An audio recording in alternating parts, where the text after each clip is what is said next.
நான் வந்து இரும்பில் தான் இந்த மாதிரி பூரி ப்ரெஸ் வச்சுருக்கேன். அப்போல்லாம் நாங்கள் சிறு பிள்ளையா இருக்கும்போது அந்த நடுவில் மைக்கா இருந்தது. அப்புறம் சில்வர் வந்தது. மேலே இரும்பு, வார்ப்பு இரும்பு மாதிரி போட்டிருப்பாங்க. ரொம்ப வெயிட் அதிகம். எனக்கு முதுகு வலியும் இருக்கிறதால இப்போ நான் இப்போ ஒரு ஒரு கொஞ்சம் மாதத்துக்கு முன்னாடி இப்படி கொஞ்சம் வெயிட்லெஸ்ஸானது இந்த பூரி ப்ரெஸ் கிடைச்சதால, விலையும் சீப்பாக இருந்ததால் வாங்கிட்டு வந்தேன். இதில் வந்து உங்களுக்கு அந்த பூரி எப்படி அமுத்தி போடுறது, ரொம்ப ரொம்ப லேசாக கிட்டத்தட்ட இது ஒரு ஒரு 600 கிராம் இருக்கலான்னு நினைக்கிறேன் இதனுடைய வெயிட்டு. ஸ்டெயின்லெஸ் ஸ்டீலில் போட்டிருக்கு. இதனுடைய நன்மையும் இருக்குது, சில மைனஸும் இருக்குது. வாங்க பார்க்கலாம். ஸ்டெயின்லெஸ் ஸ்டீல் ஃபுல்லாக, ஆனால் ரொம்ப லேசாக தகுடு போல் இப்படி இருக்குது பாருங்கள். இந்த பக்கம் ஒரு ஹேண்டில் இருக்குது, அதை நம்ம அமுத்துறதுக்காக. அது கொஞ்சம் நல்லா லூஸாகவே இருக்குது. தூக்கிறது பாருங்கள் எவ்வளோ ஈஸியாக மேலே தூக்கி வைக்கிறேன்னு. இப்போ கொஞ்சம் நம்ம எண்ணெய் தடவிக்கிறோம். 2 பக்கம் நம்ம நார்மல் ப்ரெஸ்ஸில் இருக்கிறது போல் தான். எதில் நீங்கள் ப்ரெஸ் பண்ணிங்கனாலும் இப்படி ஓரமாக வைக்கணும், உருண்டைகளை நடுவில் வைக்கக்கூடாது. அப்படி வச்சிங்கன்னா தான், அதாவது 1/3 வச்சா தான் அது சரியான ரவுண்டு நடுவில் கிடைக்கும். பாருங்கள், ஒரு அமுத்துறோம். அந்த இரும்பு ப்ரெஸ்லையாக இருந்தால் ஒரு அமுத்துலே சரியாயிரும். இது வந்து கொஞ்சம் மொத்தம் இருக்குது, ஒரு பக்கம் மொத்தமாக இருக்குது. அதனால் 2வது முறை ஒரு அமுத்திக்கிறோம். இப்போ உங்களுக்கு கரெக்டாக அந்த பூரியோனுடைய அந்த கன்சிஸ்டன்சி, அந்த திக்னஸ் ரொம்ப மெலிசும் இல்லாமல் ரொம்ப மொத்தமும் இல்லாமல் இது போல் கிடைக்கிது. இது போல் நம்ம வச்சுக்கிறோம்.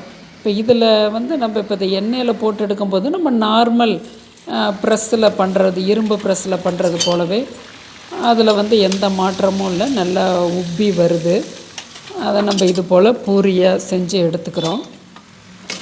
இதில் உள்ள ஒரு ப்ளஸ்ஸு அப்படின்னு பார்த்தா வெயிட்லெஸ்ஸு.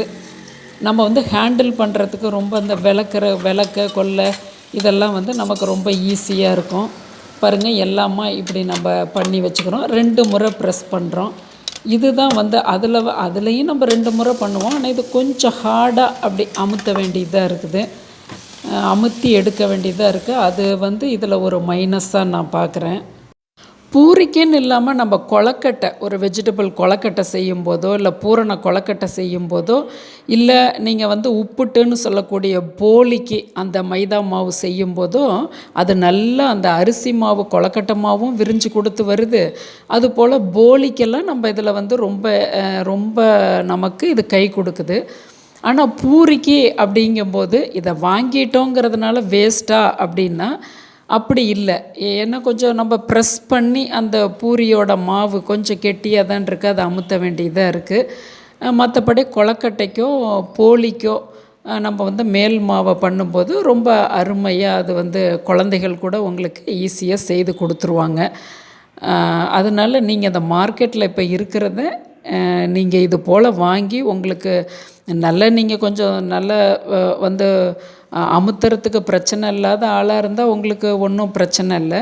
என்னையை போல் கொஞ்சம் முதுகு வலி உள்ளவங்களுக்கு கொஞ்சம் கஷ்டப்பட்டு தான், வெயிட்லெஸ்ஸாக இருந்தாலும் கூட அது வந்து அந்த ப்ரெஸ்ஸிங் பண்ணுறது கொஞ்சம் கஷ்டமாக தான் இருக்குது அப்படிங்கிறத நான் உங்களுக்கு தெரியப்படுத்துகிறேன். இது ஆனால் வேஸ்ட் ஆகாது. கொழக்கட்டை மேல் மாவு செய்கிறதுக்கோ போலிக்கான மேல் மாவு செய்கிறதுக்கோ இது வந்து யூஸாக இருக்குது அப்படிங்கிறதையும் நான் உங்கள்கிட்ட தெரியப்படுத்திக்கிறேன்.